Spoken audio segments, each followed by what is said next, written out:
Hello, everyone. Thank you for attending to my talk.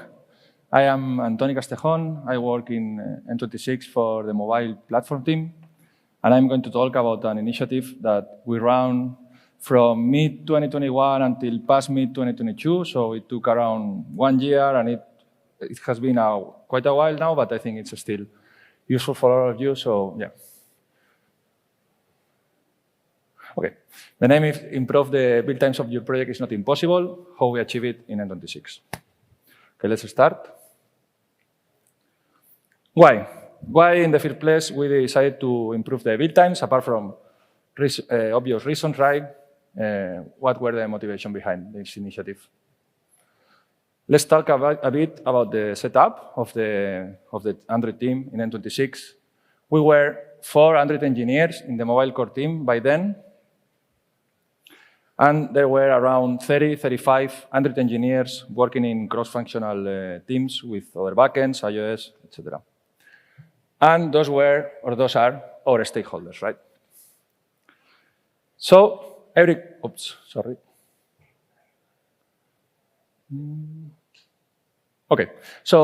quarter we send a survey to them asking things about what they think about our platform, why they would improve, what is the most annoying thing they find, and so on. And then they reply with their feedback, and we do our initiatives according to this feedback. Okay. This time we included 2 questions. One was, how happy are you with the full app build time? And we got 22 responses. And we can see that they were pretty unhappy, right? So most of the team answered 1, nobody answered 5, and we got an average of 1.90. So yeah, that was not good. And the other question was, how many days on average do you need to build the full app in a normal week of work? Right, and the average was 3. We will see later why they don't need to build the full project to test their features, but yeah, they were building average of 3, the root model of the project. Okay, then going back to the previous question, why we decided to improve the build time? Well, it was highly demanded by our stakeholders, the Android team, right? Sorry. I don't know if I will use this. But it was really that painful to work with the project. So we know that usually engineers, we tend to complain a lot about things, right? Because we like to improve the things. So yeah, we think that we can improve everything. So I think that, yes, it was, they were right. So 24 minutes to build the whole project is not something to do a full app build time, right? A clean and assemble the back. So it's not something productive at all, and we needed to improve this. And that's what we did, and I will show how. So about the N26 Android project, let's show a bit how was the setup before the initiative.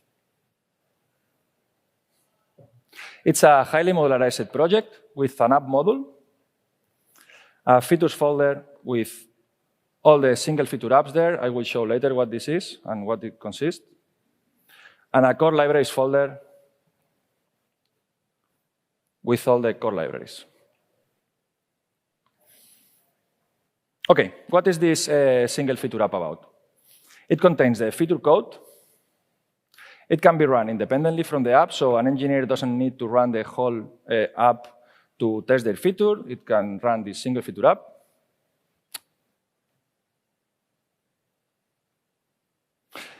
It's an entry point to the feature. It contains less dependencies than the whole app.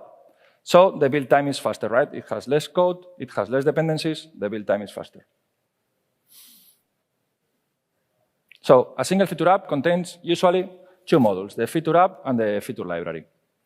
The feature app contains a login, contains an activity entry point to the feature, so the Android team or the Android engineer of the team can set up this activity entry point in order to make it easier for him to test, to develop. For instance, an activity can contain a couple of buttons redirecting to the main activities of the feature, also can contain an input text where you add some ID to show some details screen.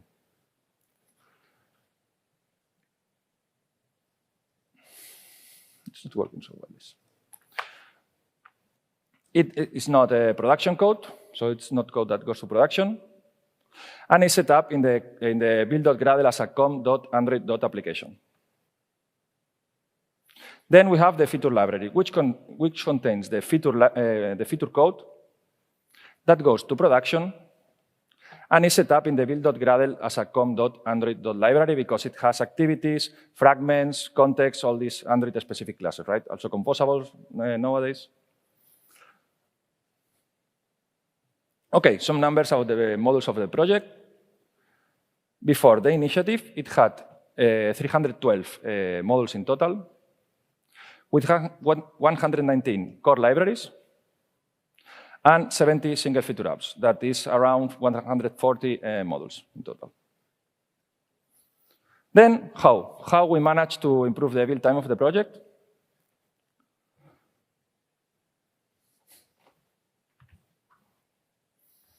Well, we just asked to N26 to deliver a new M1 Pro to every Android engineer, that by then it was new, and that's it, problem solved, right?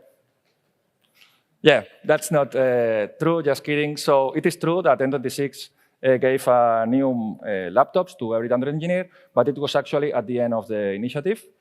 And it is also true that the build times were improved a bit more. But yeah, without all the previous work that we did, the improvement wouldn't be so great, right? So I need to mention that this also happened a couple of years before this. They also changed the laptops in 2019 because of the same reason, because of the build times. And at the beginning, yes, we experienced an improvement, but then after some time, after some people joining the team, after the code base was growing and growing, we got the problem again. So I would say that you can trust a good machine. You can hide your technical debt below the carpet, right? And you need to tackle it in order to improve it. Okay, so then what were the issues of the project impacting the build time? There were both the Gradle dependency graph. There were two, the Gradle dependency graph and legacy monolith, and they both are related. I will show how. First, the Gradle dependency graph. So the Gradle dependency graph, it's a visual representation of the dependencies between different components in a Gradle-based project. It refers to the relationships between different modules, libraries, and other dependencies that make up a Gradle application, according to ChatGPT description.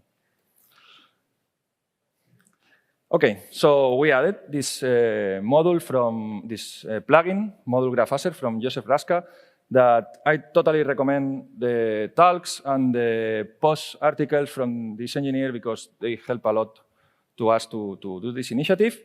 And what this module is about is to set up some rules for the relationships between the modules, right? To set up some rules for the dependencies between modules that are allowed in the project. It also contains this task. Generate module graph statistics, right? That shows some metrics about the module that you run the task. And we were interested on the height of the app module. What is the height? Well, the height of a node in a road tree is the number of edges in a longest path, going away from the root that starts at that node and ends at a leaf, according to Wikipedia. Summarizing is the number of nodes counting vertically in the path from the root to the last one. So imagine that we have this Gradle dependency graph, right? The height would be 5 because it's the longest path. We ran the task against our app module and we got a height of 20. Okay, it doesn't look bad, doesn't look good because we don't have the similar project to compare with that is in a good setup. So let's keep the discovery going. We made an hypothesis. Reducing the height of the graph, the build time will be reduced. That means that we need to flat the dependency graph. So imagine that we have this kind of Gradle dependency graph. We need to convert it to this other one, right? If we see differences between them, the left one has more dependencies, the other one has less dependencies. One is more vertical, the other one is more horizontal, right? But the main difference between them are this one has a height of 5, as I said before. And this other one has a height of 2.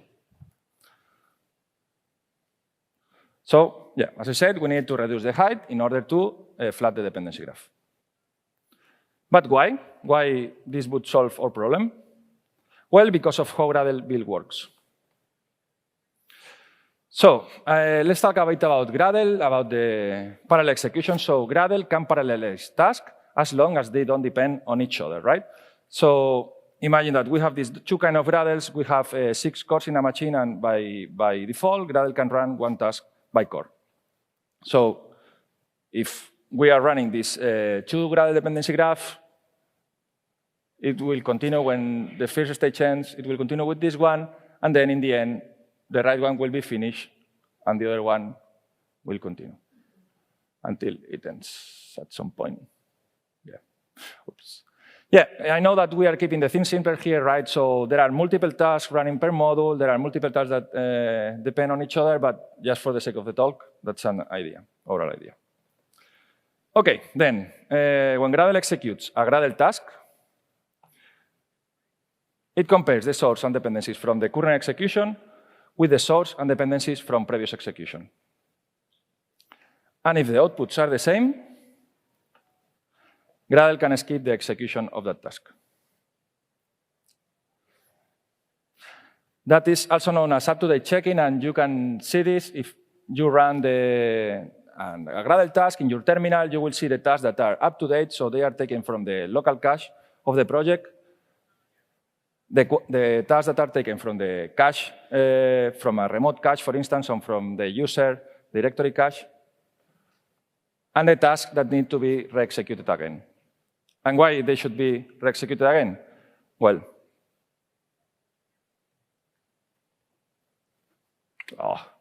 OK. Sorry. OK, if Gradle compares the sources and dependencies from the current execution, and they are different from sources and dependencies from previous execution,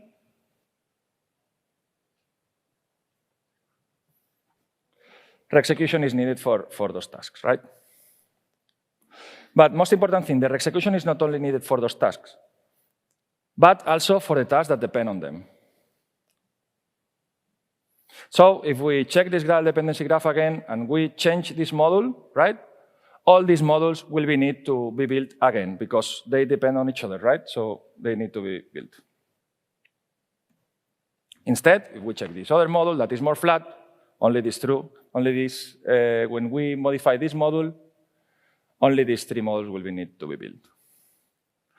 So the solution that we proposed to reduce the height was, no, I'm not going to use this anymore. To reduce the height, no, sorry.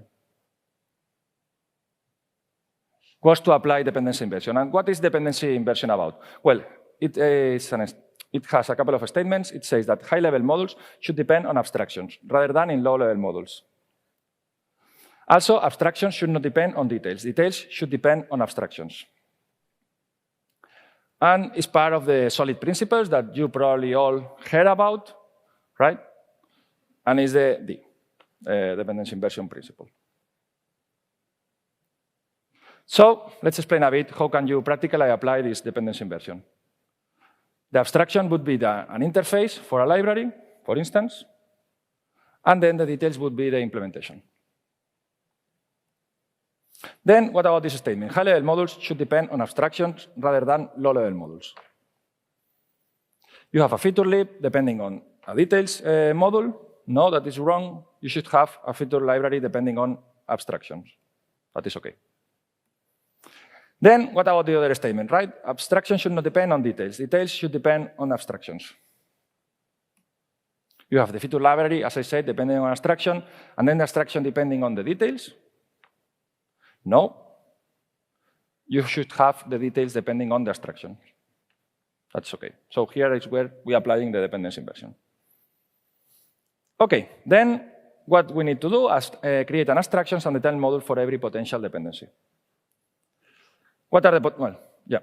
Then we have, as I said, the abstraction with the interface. We would place this in an API module, and then the details of the details in a core module. And what are the potential dependencies of our project? Well, the core libraries, right? So if we think in our core libraries were network, certification, feature flag, navigation, these kind of things. So we would take a core library and we would split in an API and core module, and we would make that the core module depending on the API apply dependency inversion there. Then let's check up the setup before dependency inversion. We had app module, feature app, depending on feature libraries, because the feature app, as I said, doesn't go to production, so it's not included in the app. And this feature library uses core libraries. Also, maybe feature app uses core libraries, but yeah, it's fine. Then if we check this core library, it can have other core libraries as dependency, even more core libraries dependencies. These inner dependencies can even have more core libraries because you know modularization. And then in the end, it can end up having even more core libraries as a dependency. So in the end, you will have the feature library crying, because if you modify, for instance, this core library here, all these others, I lost there. Okay. All these other core libraries will need to be built again. And what is worse, sequentially, right? As I said, you cannot parallelize these tasks as long as they don't depend on each other. So they will need to be built sequentially.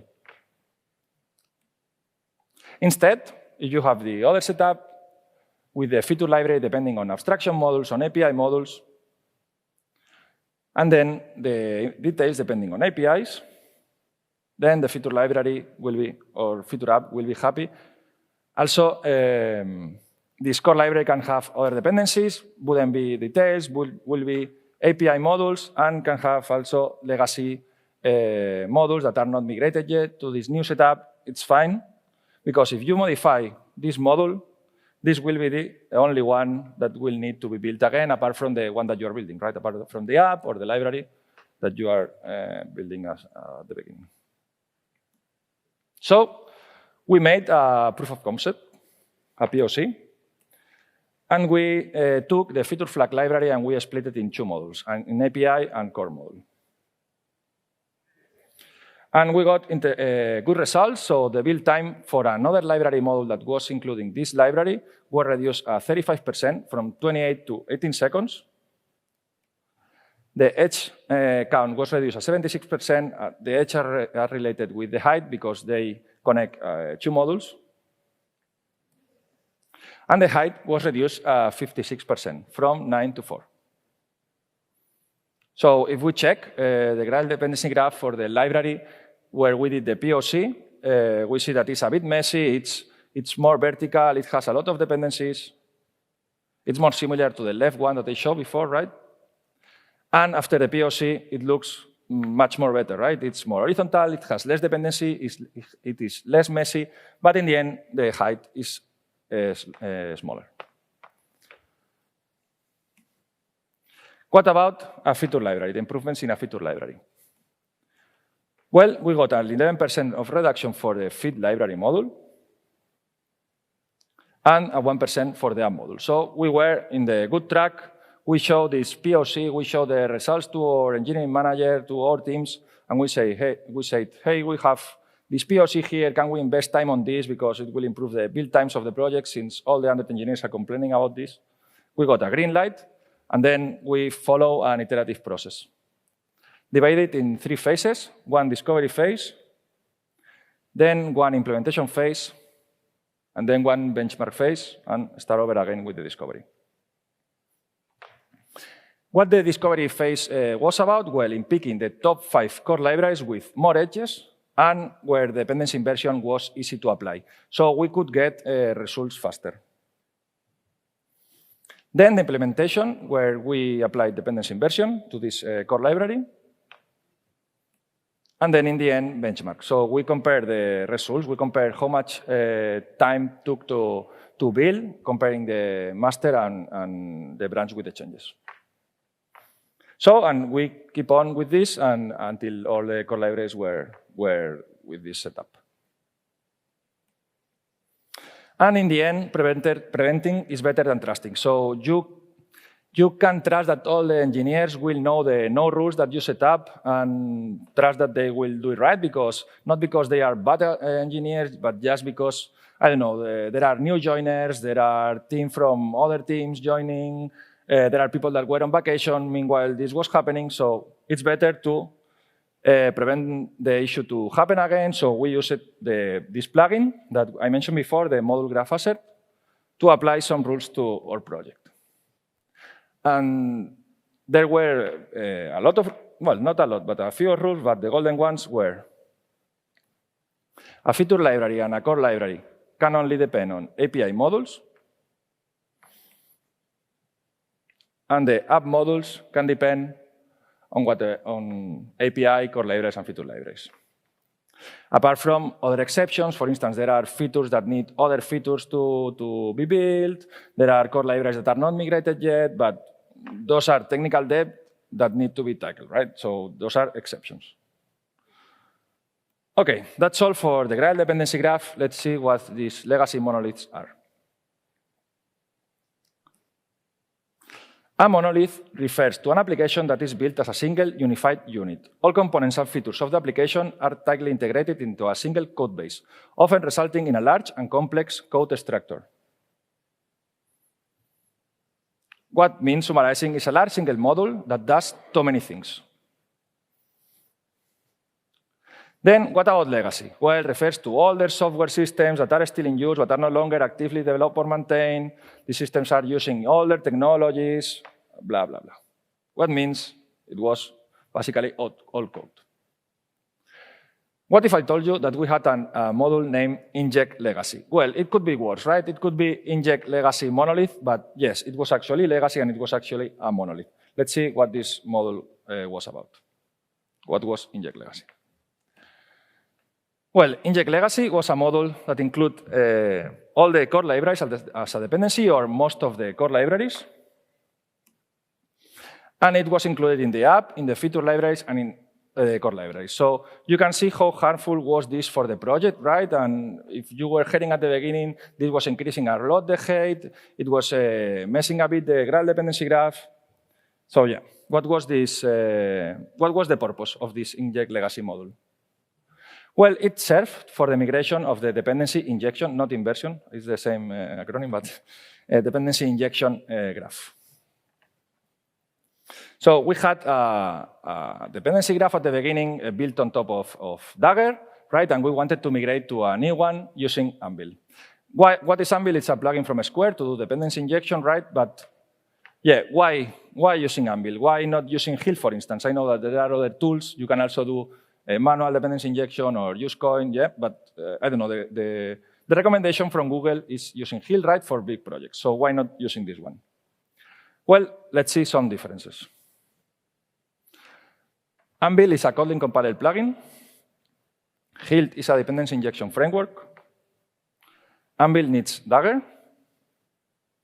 Hill instead is an independent library.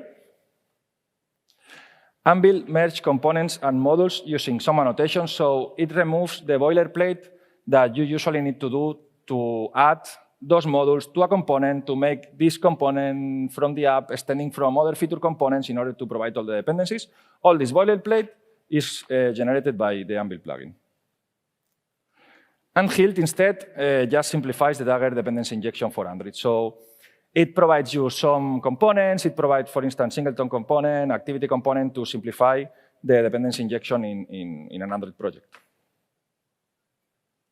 And then I think it's worth to mention this annotation from Anvil, the contributes binding, because it also removes the boilerplate when you need this typical relationship between an interface and an implementation, that you need to create a module, doing a binds there, or providing in some other way.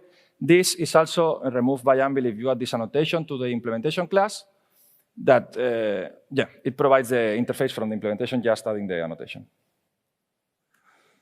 So, but in the end, both makes Dagger setup simpler. So what was the main reason to choose Anvil instead of Hilt? Right. So, KPT. What is KPT? Probably you all know, but let's talk a bit about it. It's a Kotlin annotation processor tool necessary for Dagger.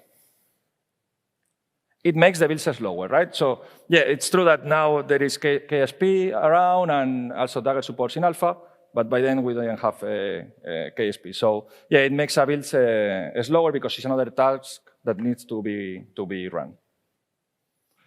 And Hilt needs KPT. Anvil instead doesn't need KPT for some specific cases.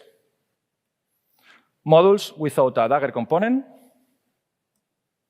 and pure Kotlin modules. So if there is a module with these specific characteristics, you can enable these generate Dagger factories, and this way, the typical factory classes that are generated by the Anvil, by the Dagger annotation processor are generated by the Anvil plugin instead. So removing KPT from a module, it also reduced the build time, right? So it was aligned with our initial initiative to reduce the build time, applying dependency inversion. So we continue also this initiative for migrating to Anvil the all Dagger dependency injection graph. So, okay, what was the plan for Anvil and Inject Legacy? So Inject Legacy contained these two components, the base component and base session components from the legacy dependency injection graph, and those components were contributing to the Anvil components in order to provide the main classes from the core libraries to the new components of the project. Yeah, what were the setup or the main idea of this setup? We would place the Dagger modules in feature libraries and core library modules. Then we would set up the Anvil component interfaces, not the Dagger ones, the Anvil ones, in the feature libraries. And then we would place the Dagger components, the actual Dagger components, in the app modules. I'm not mentioning the API modules because usually the APIs are just simple interfaces, simple contracts that doesn't have dependency injection. So we could skip KPT from these modules, from the feature libraries and from core library modules, but we still need for the app modules. But we are reducing the build time a lot, right? Because we are removing the KPT from a lot of places. What was the process that we follow for achieving this? Well, we remove Inject Legacy dependency from the core libraries at the same time that we were applying dependency inversion. And we add the Anvil plugin if it was necessary because it had some sort of dependency injection. This was done by the platform team. Then we add the Anvil plugin to the feature libraries, and we remove Inject Legacy dependency from them. This was done by product teams. I would like to stop here in order to explain how was the relationship with the product teams and how it goes. First, we created a step-by-step guide in order to apply the Anvil plugin. So we also included some common errors that they could face and how to solve them. Then we track the process with Datadog, so we know in a real time which modules are still missing the Anvil plugin. We also took into account the capacity of the team, so we asked them, hey, can you apply the Anvil plugin in the next 2 weeks, 1 month, 2 months as much? If they didn't have capacity, we migrated by ourselves, or we put their feature in our backlog. And then we also explained the benefits, right? Because why they need to do this, why they need to stop delivering products, why they need to stop delivering features and do this initiative. That is from platform, right? So the height of their single feature app would be reduced. And then they would also be able to skip KPT from their modules, from their library modules. What means that the build time of their single feature app would be reduced.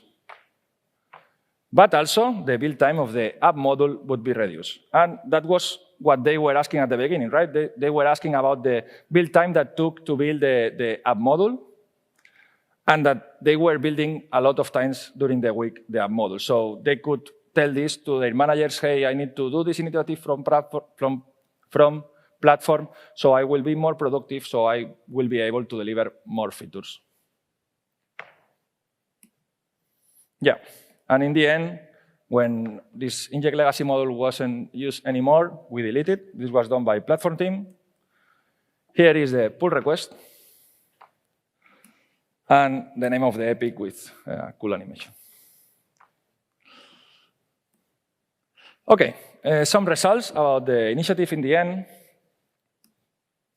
If you remember, the height of the AMP model was 20 at the beginning. It ended up being 11. So it's a 45% of improvement. If you remember, we had these 24 minutes to build the whole application. It ended up in 6 minutes. So that's a 75% of improvement. And yeah, OK, we are achieving the end. So some takeaways that you can get from this talk. First, always check your Gradle dependency graph. You can use this plugin that I mentioned, or you can use, there are others around. So check the Gradle dependency graph and try to keep it in a good status, because it can, as you see, it can help a lot. Also, iterate. Instead of delivering a big project at the same time in an amount of time, an amount of work, try to iterate, try to split it in small chunks of work so you can get results often and you can keep motivated to continue with the initiative. Also, apply continuous monitoring. So I think it's fine to have surveys asking people things, but I think it's better if you have a continuous monitoring in place so you can know the problems in advance and apply solutions before the people is already annoyed by the problems. Do documentation. I think, yeah, doing documentation is boring sometimes, right? But I think that in this case was pretty useful because it helped the feature teams to apply the Anvil plugin, also helped me a lot to do this talk. And then finally, challenge the status quo sometimes, because if there is something that you don't like about the project, try to solve it, talk around with other people to see how you can solve it instead of just, I don't know, suffer the issues. OK, that's all. I hope that you found the talk useful. There is a, OK, thank you.